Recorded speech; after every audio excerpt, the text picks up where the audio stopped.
Hi guys, welcome to the FastAPI series. So if you're just joining us, we are going over how to create a blog API in a FastAPI. So the point of this video is for you to have an understanding of what FastAPI entails. It's okay if you didn't watch the first or second video, and if you kind of have a basic understanding of what models are, you can continue with this video. What we did in the last video was we created our models, and we also tested our models by creating a test for each and every one of them. What we're going to be doing in this video is we're going to be creating routes so that our models can be accessible. And what I mean by this is that people can be able to call an endpoint and create users and also log in users. So without further ado, let's get started. I'm just going to zoom into my screen so everyone can see what I'm doing.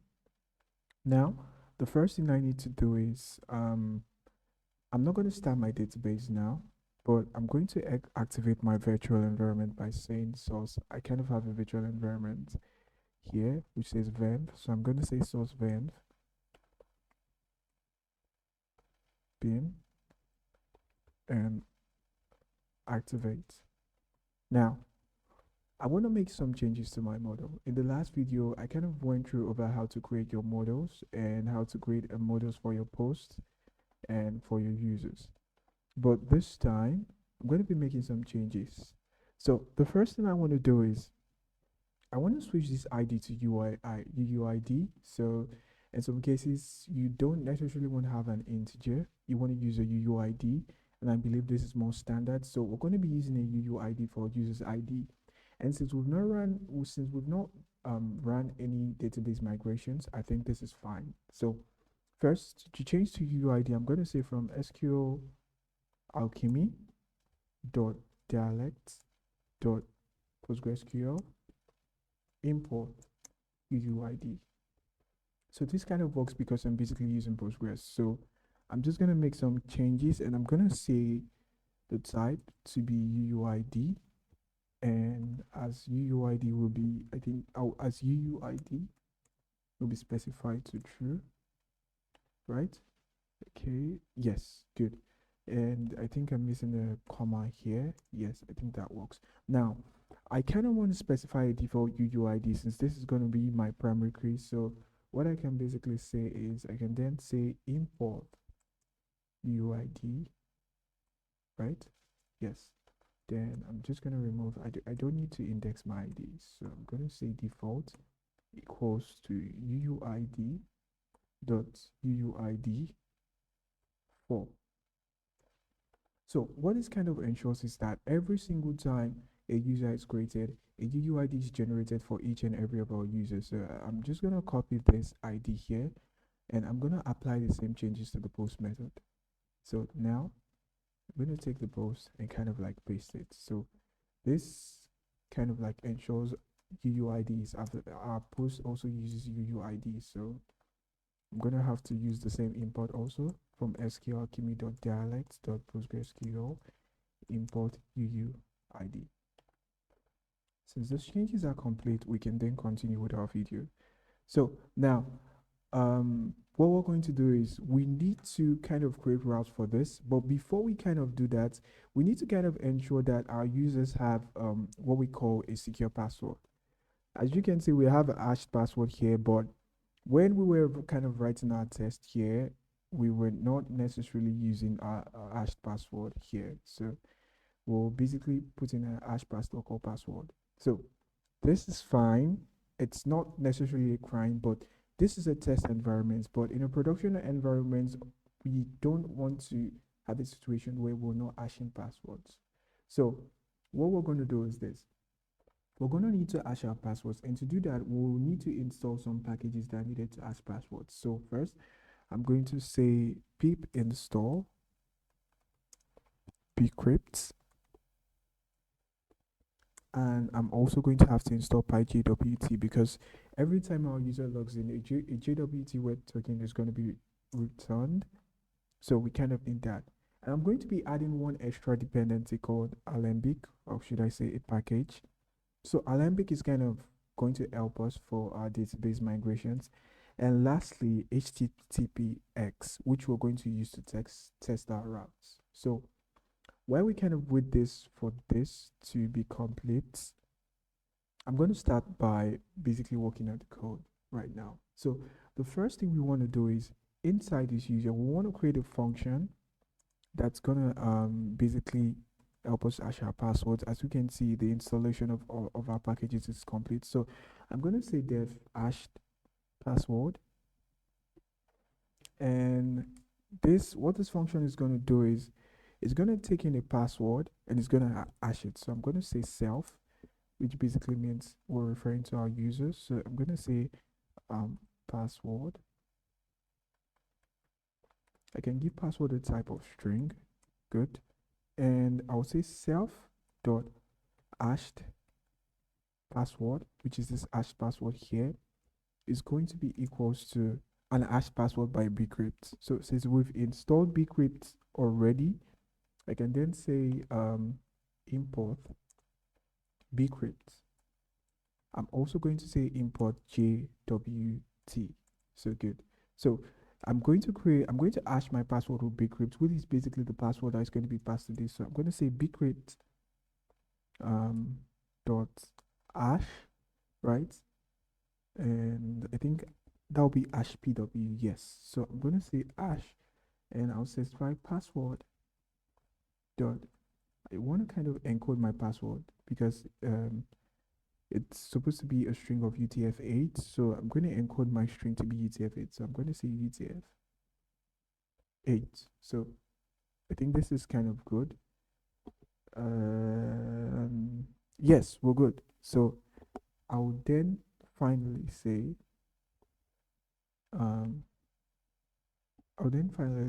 that I would want to complete the encoding process. So to kind of complete the encoding process, I can then go over and say bcrypt, right, dot gensalt. So these are kind of like bcrypt functions that helps you to kind of like encode and kind of like decode your passwords. So it's kind of fine if you do not necessarily have an understanding of this. So good. And while I have this here, this is going to then, okay, it seems like I kind of have something wrong here. This hash password is actually going to be expecting our salts also. So I made a mistake of closing the parentheses. So I'm going to I'm going to put the parentheses back. So that'll be bcrypt.decode. I will then pass in UTF-8. So I think this kind of works well. So to kind of check if our code is well formatted, I'm just going to format my code with pep8.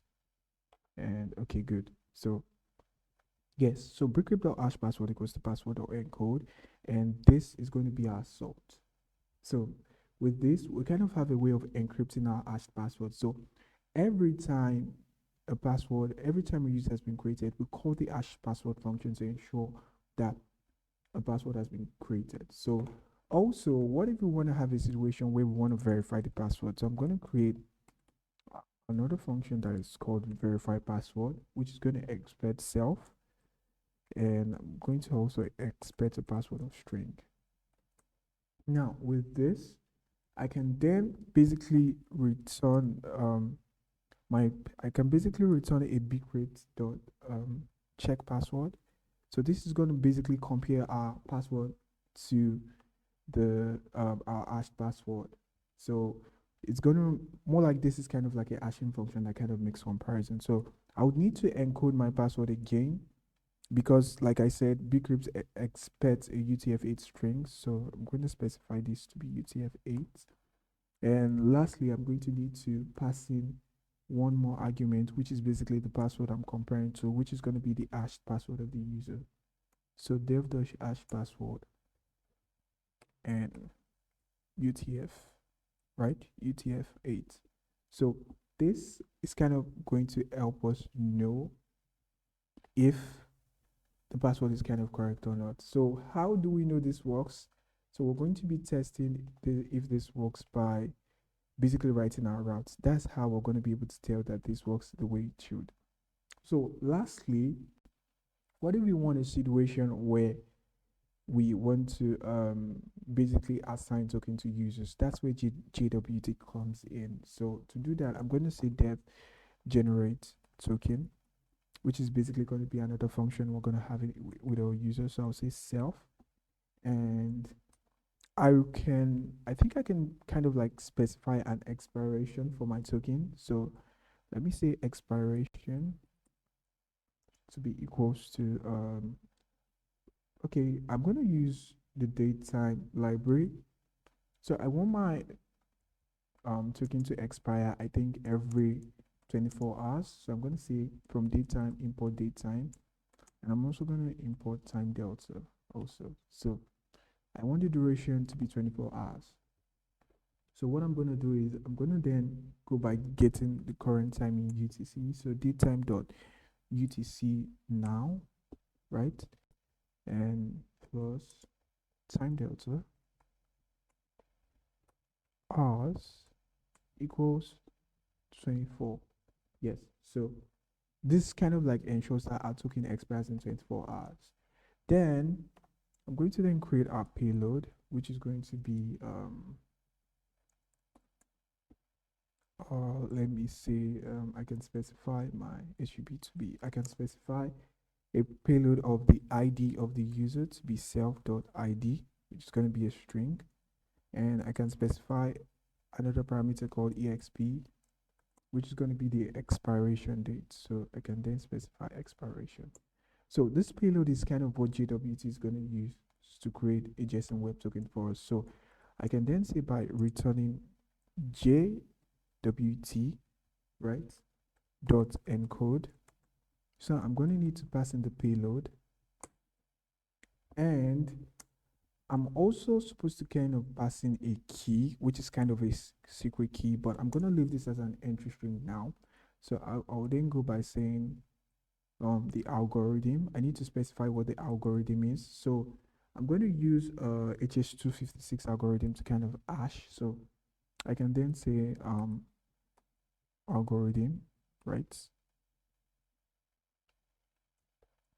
Okay, I think I got that spelled wrongly. So algorithm equals and H2. I think, okay, if none is specified, it uses the H256. So we do not necessarily need to specify it, but just kind of for readability, I'm just gonna specify here. Now, we're supposed to kind of like pass in a secret key at this section here. So what I'm going to do is I'm going to have to generate a secret key for my project. So I'm going to go to my .env here. So I'm going to say secret key, and I would need to specify a secret key. So there are kind of like different ways to generate secret keys. I think I have the OpenSSL installed. So I'll say OpenSSL rand on the JX 32. I think I'm missing something here. That'll be good. So I want to create an X key of 32 characters. So I'm going to copy this, and this is going to be my secret key. Now remember that now that we're creating this, we kind of have to update our configuration here. Then I can then say secret underscore key, right, is a string. So I guess that kind of works well. This seems to be highlighted. SE is not defined. Okay, good. The error is kind of gone. Now let's go back to our models.py. So we need to pass in our secret key here. And since we already kind of have that in our settings, what we are going to do is we just need to import that from our settings. So one way to go about this is to say from config, right, import get settings. So I can then pass in my secret key here. I can pass it as an F string. I can say get settings, right? Okay, good. Dot secret underscore key. Good. So this is kind of going to return our secret key for us. So I think with this, we kind of like have a proper way of kind of like hashing our user and basically creating our user. So good. So without further ado, let's get started. So this seems to not be highlighted. Okay, I see. So the problem is we kind of have this and this to be the same name. So our linter is not recognizing this as a function. So I'll just rename it to hash password. Good. So yes, I guess we're good. Now, the next thing we need to kind of do is to kind of get started in creating our routes. So to kind of like create our route, I would need to go back to my user folder and I'll create a new file.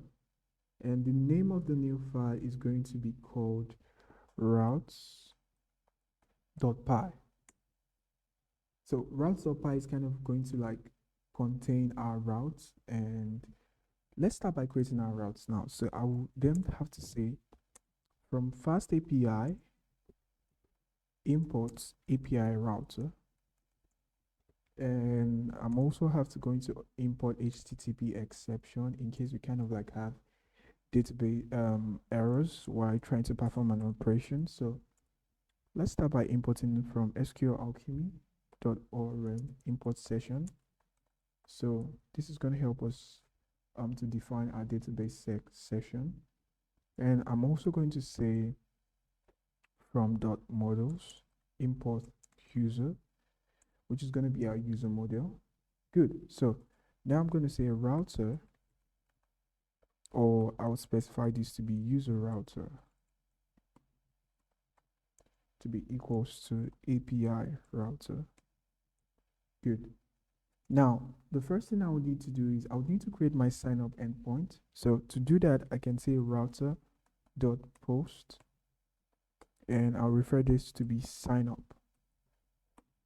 So this decorator is going to allow us to define a router. So sorry, I called it router. This is supposed to be the name of this router here. So this should be user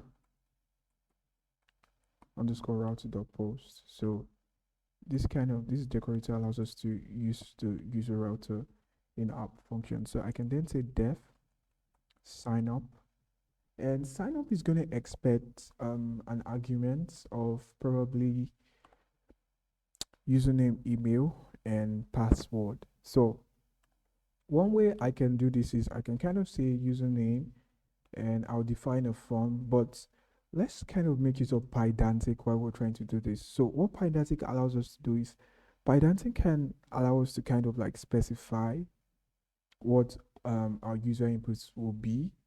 So with that, we can go here and we can create what we call a schema.py. So with a schema.py, we can define basically different type of schemas that kind of allows Pydantic to be the definition for user input. So let me kind of write the code to kind of explain what I'm saying. So I would say then go by saying from Pydantic import base model, and good. Then I'll say, then I think with this is enough. Then I'll say user class. So I want to specify a class to create my users. So I can say class user create. This is going to inherit from base model. So I'll say username to be a string. Email is also going to be a string. And lastly, I'm going to need to define password, which is going to be a string. So I think this is kind of like fine. Also, I think I should kind of define login also. So class, I think I'll call that user login. So this is going to be the schema for when my users are kind of trying to log in. So to log in, I want you to kind of use a username and a password. So I'm going to specify that also. I'm going to specify that in my schema definition here. So this process can kind of like seem stressful, having to create schemas and having to create routers, which is one of the reasons FastAPI creators are trying to like create an ORM for just FastAPI. There's an ORM called SQL model. So you can decide to kind of like just check this out and see how it kind of makes creating your models kind of like easy and all. So let's go back to our sign up page now. Now, what we need to do is we need to kind of import the schemas. So I can then say from dot schema, right? From dot schema import user create, and I'd also want to import user login also. Good. So with this, I can then specify my user data to be of the type schema user creates. So with this, we kind of like have a situation where um, what is going to be entered are going to be the parameters defined in my schema. And also I need to specify a database session. So, okay, it seems like there's a problem here. For SQLAlchemy.orm, I'm not importing the small session. It should be the session, more of the session class itself. Yes, because I'm trying to specify a type. Good. Now that we've defined a session, we kind of need to assign our database session here. What this means is that we need to perform a sign-up operation, but this sign-up operation requires a database connection. So our database connection is kind of like more of a dependency. So what I'm going to do is I'm going to create a file called dependent I think dependencies.py, and this dependencies.py is going to return our database. So I'm going to say from database import session local. So this is our database.py here. I've already defined my session local here, and it's kind of what I'm importing in this my dependency. So what I'm going to do is I'm going to then say def get db, and I can say db equals to session local, and I want to wrap this around this try statement. So I'm going to yield my db if we actually have a database. And finally, I'll then close my database. So db.close. Good. Now that we kind of have this, we can then import the dependency in other parts of our files. So I can go over here and say from, I think I would say here, from dependencies, since that's at the root of a folder, import get, okay, I think I have that spelled wrongly, import get db. Good. With this, we can kind of then say that my session depends on my database. So I'm going to specify depends on get db. So it seems depends have not been imported. So we can then import it from FastAPI. So this is kind of a concept that we call dependency injection. That means injecting dependencies into a particular route, and for you to actually perform an operation on that route, make a request, that dependency needs to be available. Otherwise, you're going to have an error. So that's basically what this dependency is about. Now, let's go over and create our user. So I'm going to say user equals user, which we've basically imported from our models here. I'll then specify username to be user underscore data dot username, right? And I'm also going to specify per email to be user underscore data dot email. And lastly, I would want to specify password, but rather than just specifying password directly, I'm not going to do that. What I want to do is I want to hash my password. So I'll then say user dot hash password, which is a function we've already defined, is going to be equals to sorry, is a function. So I'm going to be passing the user data dot password.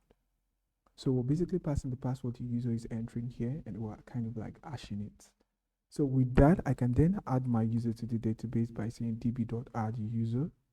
And lastly, to kind of make my changes work, I would need to commit them by saying db.commit. So after this, I can then say return. I would want to return a message that says user has been created. Good. So let's do some formatting. Format document with autopay. So good. This kind of ensures that we're writing clean code. So now another thing we're going to need to do is we're going to need to create our login route. So to do that, I'm going to say add router.post. I'm going to specify the route to be login with a /. And once I'm done with this, I'll then specify def login to be user_data. And it's going to be a type of user login, which is a schema we've defined in our schema.py. And lastly, we need to specify our DB session again because we're going to be making a request to the database. So I'm just gonna copy this and paste it here. So with this, we can then kind of define our user. And to do that, I'm going to say user equals db.query because we want to actually kind of like check if the user is in the database. So I'm going to say db.query. I would need to pass in the entity type, which is the model db.query user dot filter. So we want to filter the user by what? By specific properties. So that will be user.username. Sorry, because every user has a username. And also we would want to specify if is equals to something. So I can say if user.username is equals to user_data.username. So we're kind of like checking that if this user, right, user_data.login with the username is equals to the user.username we're trying to query in the database, we're going to return the first occurrence of it. So I guess that's clear. Okay, it seems I'm making a mistake of calling this router again. It should be user router. So now that we're done with this, we then check that if user is none or not, we can basically say if the user does not exist, throw an error. But now we're going to say if user is none or not user dot verify password, right? User underscore data dot password. So now we kind of want to verify if this user is actually an actual user. So we're checking that if this user is none or user.verify password. That is, if the password of the user is not verified, we're going to throw an error. So I'm going to draw this. So I'm going to raise an HTTP exception, and I'm going to specify, I would need to specify my status code. So I'm going to say 401. And the default message is going to be invalid credentials. Otherwise, we kind of want to generate a token for the user. So now, what kind of happens is this: if user is none, we're using an or statement here. It's kind of for an or statement, one of them has to be true. So if the user is none, return this error. Or if basically if the user is if the user to verify password is data is basically not true, return this error. So this is kind of like the best way to kind of check it. So otherwise, we kind of want to continue the code. So like I said, we're going to be returning a token. So the token is going to be equals to user dot token is going to be equals to user dot generate token, and I will say return token, right? Which is going to be access. First, I want to specify my access token. Okay, so I'm returning the token, but I haven't kind of created my token model, or should I say my token schema. So I'm gonna need to go back to schema.py, and in schema.py, I would need to then create an access token. So I'm gonna go here. I would say class token, and I'll specify base model.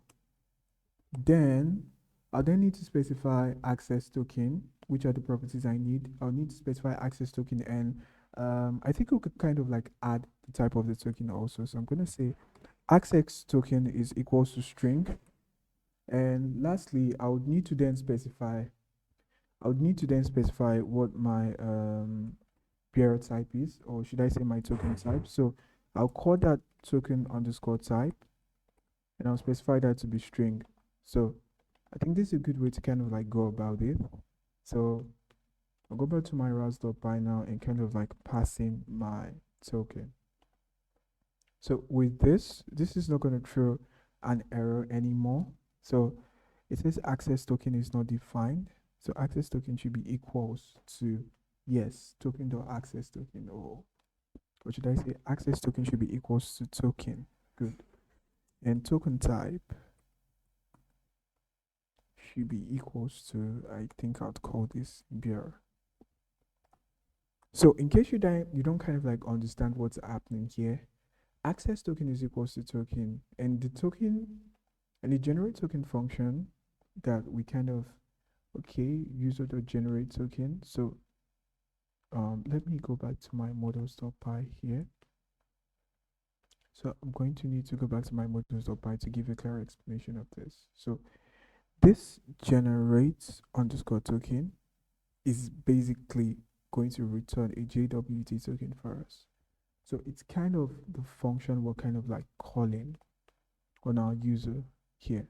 So user.token equals to user.generate underscore token, but it's kind of like it's telling me no definition or no function found. Okay, maybe because this might actually kind of like return none or something. So I'm just gonna leave it the way it is, but I kind of feel this is gonna throw an error. But if it does, we can always just like come back and kind of like fix it or something. So now that we're kind of like done, what we need to do is we need to run migrations.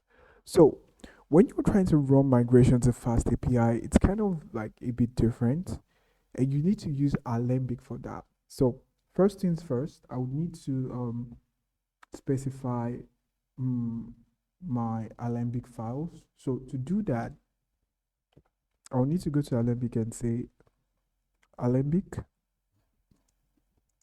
init Alembic. So what this does is it's going to initialize Alembic in our project directory for us.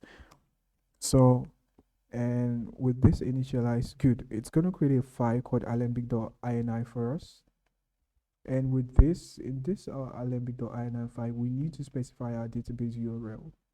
So the thing now is that my database credentials are kind of like specified here. So I don't necessarily have a URL. So I need to kind of like transfer my database credentials from my env to this alembic.ini file. And I'm going to be showing you how to kind of like do that. So first, I will need to go back to my database.py, and I'll copy this entire database string, and I'm going to paste it here. I'm going to paste it to alembic.ini. So good.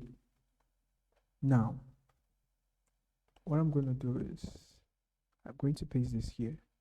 Now that I've kind of like pasted this here, Alembic is not necessarily expecting us to pass a string or anything, because this is an ini file, it's not Python. So I would need to take in this, and I'll need to take in the codes also. Now there's something we're going to do. We're going to do something called string interpolation. So string interpolation is going to ensure that our environmental variables gets to this ini file. So to do that, I'm going to take some of this my credentials here, So I'm going to have to edit them. So to interpolate strings, you need to start with a percentage, and the variable you're dealing with, you need to kind of like put them in a parenthesis. So I'm going to say percentage, and I'll have db underscore username in a parenthesis, and I'll end it in s. Good. This kind of like tells Alembic that, okay, this is an interpolated string. The variable you're looking for is going to be supplied to you, so take note of that. So while we kind of run our migrations, this value is going to be passed to this INI file. Now let's also add this for our db password and our db.name. So like I said, percent, a parenthesis, and we kind of like close it, and we end it with an s. Now we're also going to do the same here. I'm going to take this settings, then I'm going to cut it out by saying percent, a parenthesis, and I'm going to end the parenthesis with an s. So this is kind of like how you interpolate your strings to kind of like get these arguments from basically your credentials. Now, how are these credentials going to be passed here? So we're not dealing with our Docker compose file, which kind of like gets our credentials from our .env file. It's a bit different with Alembic.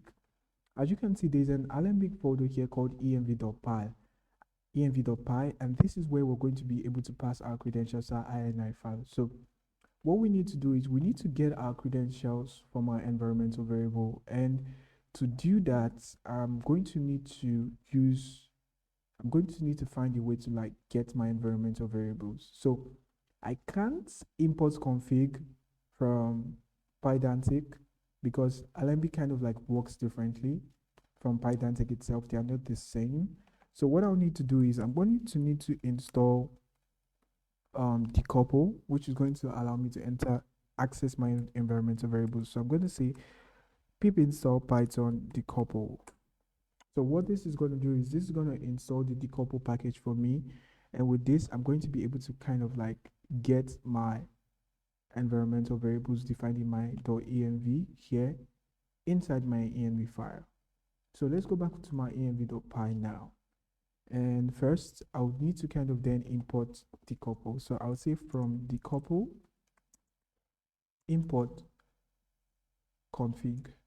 So, okay, it seems like there's an object called config here that's been defined, and decouple basically has its own config. So to kind of avoid a situation where we're having clashes as to what config is, I'm going to specify import config as env config. Good. So this is going to kind of ensure that there are no problems as to how decouple is going to get this. So now what I'm going to do is I'm going to then go here below my config. I'll need to specify the section of the file that needs to be edited. So I'm going to say section equals config dot config underscore ini section. So this is basically telling that, okay, there's a section called config.ini section. So I want to replace some variables there. So one way to go about this is to say config.set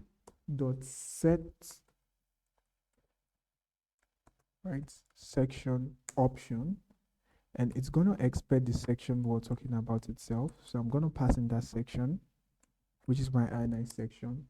Then I'm going to specify the parameter that needs to be changed, which is db underscore username, right? And I'm going to need to specify my env config to be db underscore username. Sorry, it seems I made a mistake.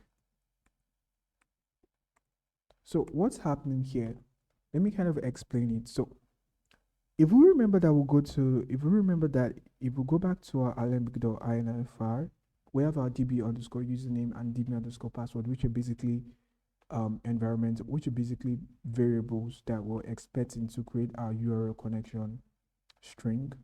So what we're doing is we're going to our .env.py file here, and we're telling Alembic that there's this section that kind of like involves that's basically related to Alembic, that kind of involves our database credentials and our connection details.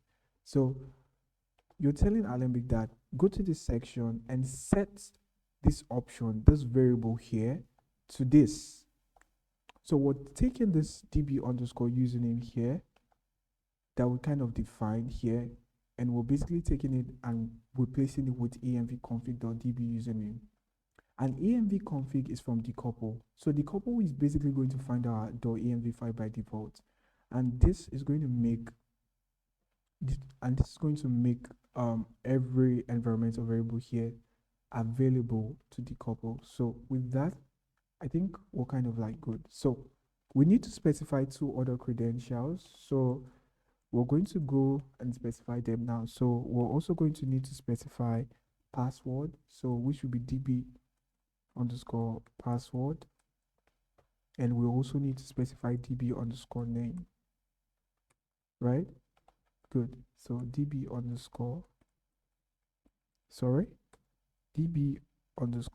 password, right? And db underscore name. Good. This is kind of like good. So this is kind of how you kind of like you can pass your database connection details to your INI file, especially when you're using a .env file. So most times you can find people passing it directly, but that's not a proper way. It's not industry practice to kind of like do that, because you're then exposing your connection string to anyone who kind of have access to your code. So this is kind of like the best way to go about this. Now, what we need to do is then we need to kind of then go ahead and kind of like import our models from Alembic.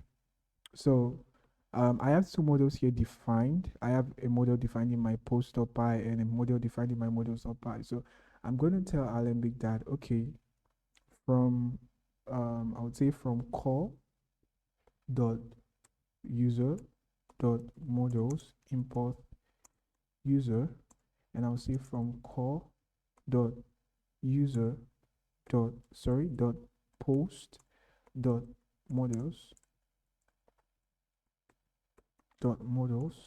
import post. And lastly, we're going to need to import our database. So from database import base.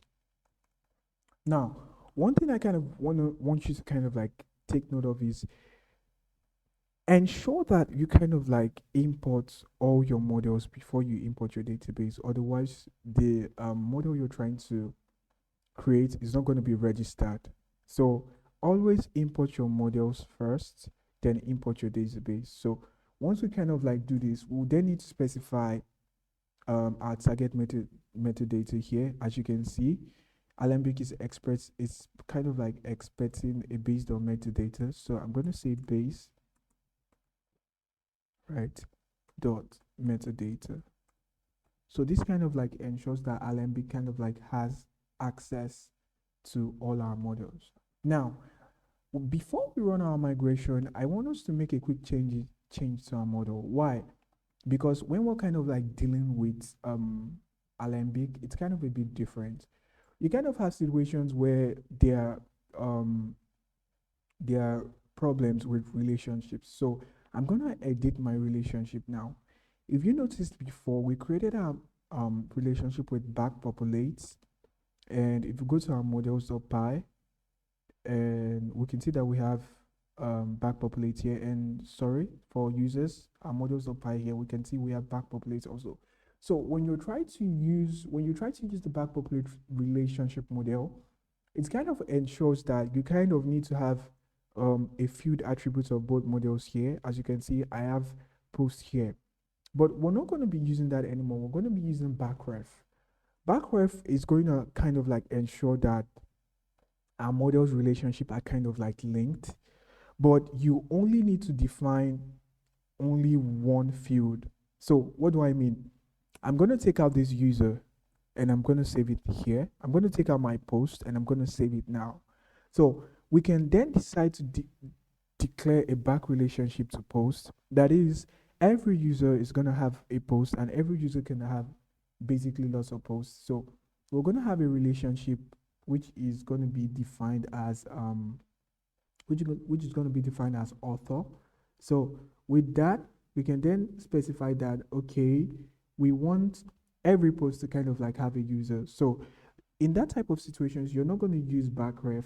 You kind of like want to use what we call, sorry, you're not going to use backpopulate. You kind of want to use what we call backref. So you're going to specify backref to be I think you can specify that to be user post, or I can call that post. Yes, backref is going to be equals to post, and I'm going to name this. I don't want my table name to have the same name with my backref relationship. So yes, if we have a situations where we kind of like use backpopulate, we might have a problem where Alembic is throwing an error telling us that our relationship is not defined or it can't find the post model. And to kind of like fix this, you kind of need to import your posts in your models here. And the problem with that is you might have a situation where you're kind of having what we call a circular error dependency. So you don't want to kind of like have that. You want to avoid that, which is kind of why we're trying to use backref here. So now that we kind of like fix this, let's kind of like create our migrations now. So I'm going to then run the migration command. And the migration command in Alembic is a bit different. So to do that, you need to say, I'm going to clear this. Okay, to do that, you need to run Alembic revision. But before I do that, I want to start my container. So I will say docker compose up. With that, it's just going to kind of like just start my Docker container already. So I guess it's already starting. So I'm going to go back now and I'm going to say Alembic, right? And I'm going to need to specify my revision and I'm going to say auto generates m. I will then specify created db models. So this itself is going to be the migration message Alembic is going to have. So I'm going to run this and I'm going to wait for it to complete. Okay, it says unrecognized argument. So I guess I made a mistake. So this is meant to be an hyphen, and I think, okay, I see this is meant to be a double hyphen. So I'm going to rerun that and I'm going to wait for it to be done. So good. As we can see, Alembic has basically created all our models and it has detected our users. It has also detected our post. So let's then move forward by saying Alembic upgrade add. So this is then going to good. This is then going to kind of like create every, okay, it seems we have a problem here. It says key column author underscore ID and ID is not a compatible type of integer UUID. So I would need to kind of like fix this to be UUID and I can specify as UUID equals to true. So the problem is actually with our post model. So I think now that we have that fixed, we can say we can create another migration since we changed our field and I can say change DB models. Right, okay, since this is done and I can say Alembic revision, sorry, I'll then need to run my upgraded. Okay, so constraints, key columns, auto and ID. Okay, it seems like we kind of have a problem here. So, which is a kind of like a migration problem. So now to kind of like fix this, I would then need to probably delete my first migration since it's not committed yet. I'm going to move it to the trash and good. So I would then need to recreate my migrations, change DB models. And okay, so now it seems like Alembic has kind of like registered.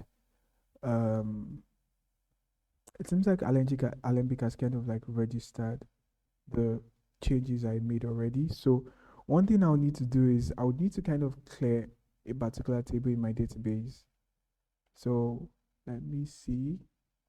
So what I'm going to do is I'm going to need to go to PG admin and kind of like clear out every Alembic versions. Um, I'm going to have to clear out every Alembic version that has to do with this revision here. So let's then go to PostgreSQL now.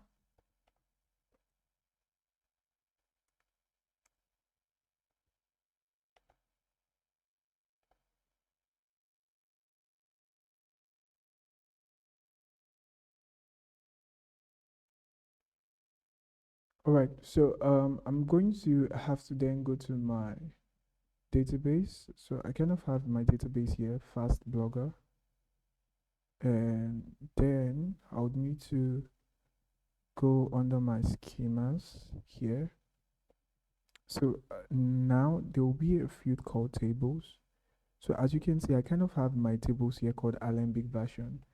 As you can see, my database models my post models has not been created because I have not run the final Alembic upgrade migrations. So that's why I can kind of like delete this. In situations where that has already been created, you might need to find a way to fix your migrations rather than having this deleted. So now I can afford to drop this table, but that's not something you can kind of like do. So let's go back. And now I'm then going to have to clear this. And let me see. Okay, so let's run this again. So I'm going to say change DB models. And okay, Fastburger Alembic versions, change DB models.py. Let me see.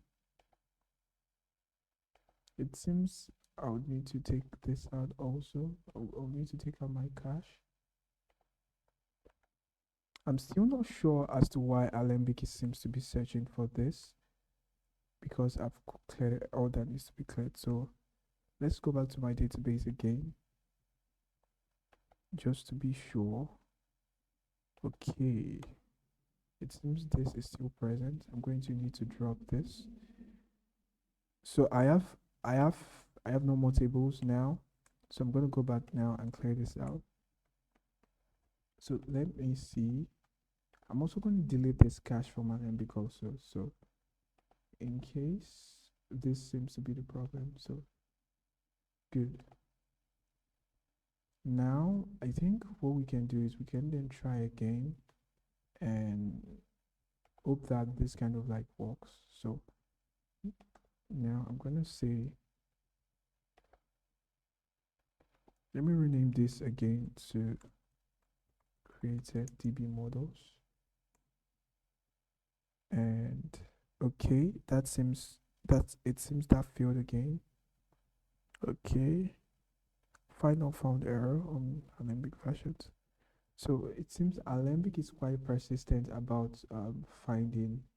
Alembic is quite persistent about like finding this migration file. So what I'm going to do is I'm just going to kind of like pause the video to fix this. Alright guys, welcome back. So I've kind of like fixed the migration problem. So what I did was this. I restored the first file back. That was our first migration, and once I kind of like restored that back, then I went over here. Then I recreated this. I created a new migration called change DB models, and this change DB models here kind of just like recreated everything. So I really apologize about the mistake. So let's just kind of like move forward with what we were doing before. So I'm going to have to go back to my post just for it to like take note of the change I made. Now let's kind of add let's make the proper command to kind of upgrade Alembic upgrade add. So I hope this can, yes, so this kind of works, and this kind of has made our changes in our migration to our database. So these tables have already been created. Now let's kind of like test that applications work. So I can then say python app.py. And what this will do is this is going to basically start my server on port 8080. Now, I've started my application, but I forgot to do something.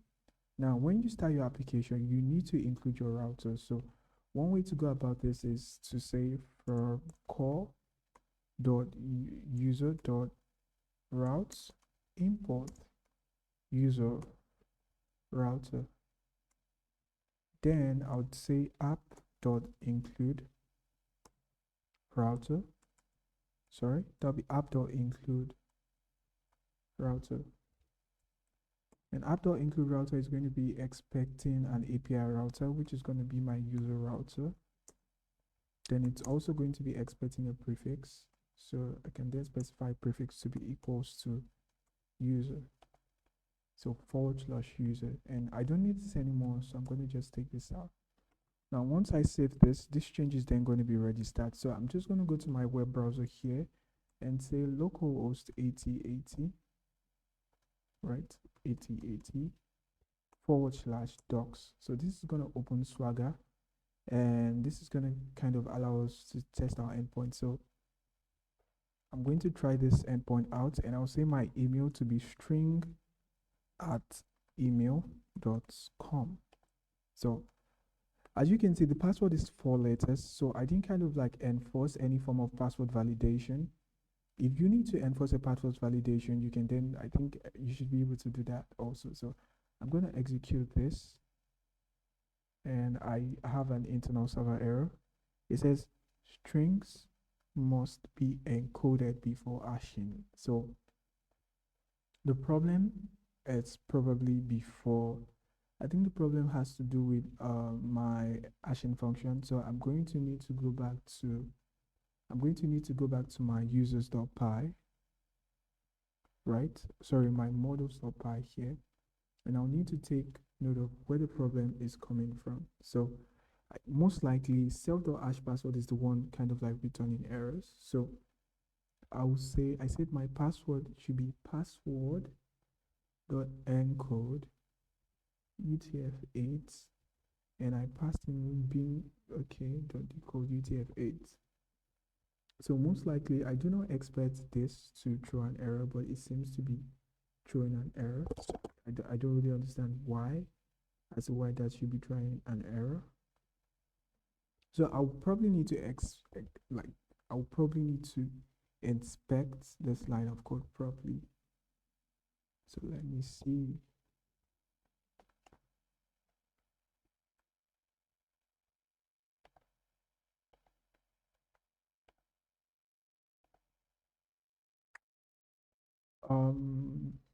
Okay, so password.encode.utf8 but bcrypt.gensalt. Okay, so it seems okay, I see. So I think the problem might be that we're passing okay, I think the problem was my parenthesis was not supposed to end here. This is returning a byte. So I'm supposed to kind of like hash the password and decode it back to UTF-8. So I think that must be where the problem came from. I need to go back to my here, and I'll need to execute the code again. Okay, then I guess that works. It says user has been created. So I guess that's been fixed already.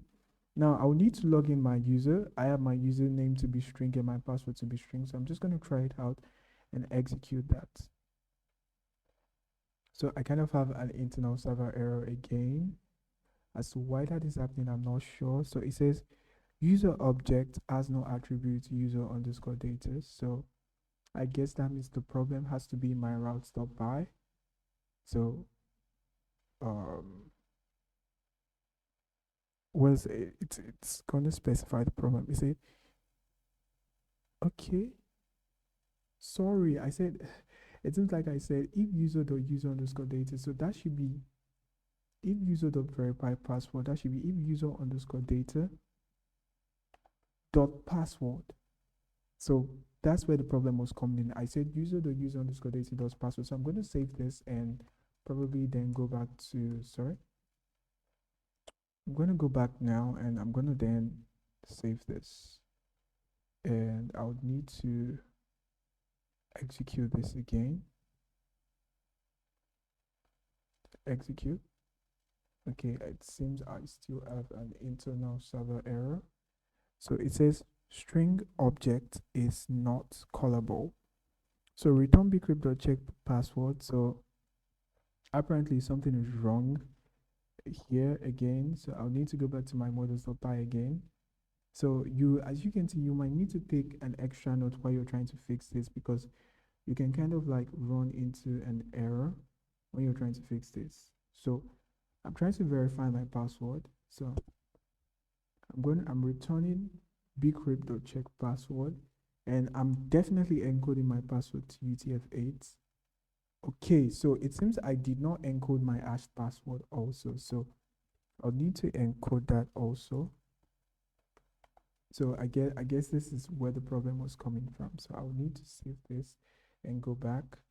And one way to fix this is to execute to test if that actually worked.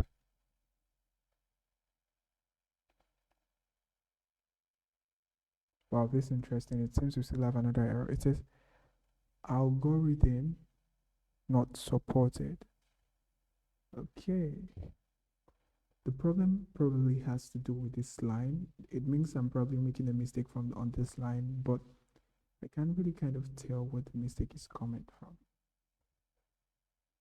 Bcrypt.check password. So now I think the problem now has to do with, it says algorithm is not supported. So I think I might be making a mistake as to what my JWT string is. So let me see. Okay, this should be HS256. So it really seems that we made a lot of mistakes while trying to create this. So now we can just then go back and say, want to execute this. I think this is going to work now. Okay, it still seems to be loading. Yes, as you can see, we have an access token in the type and probably token type. So I guess I'll need to plug my device now. So this is kind of how you kind of like create an endpoint. So it seems we kind of ran into a lot of problems along the way, but this is basically how we kind of like get things done. So I hope this is kind of clear to you all. If you have any questions, I'll be accepting questions in the comment section. And in the next video, we're then going to be going further by testing the routes that we created. So we're going to test this login and sign up endpoint created for us, which is this. So we're going to write tests for them. That's going to be a short video. So I know this was a long ride full of errors and mistake. So I guess that's how it actually is when we're trying to write code. So I hope you're a bit forgiving towards me as to the mistakes I made. So thank you so much, guys. I look forward to seeing you in the next video.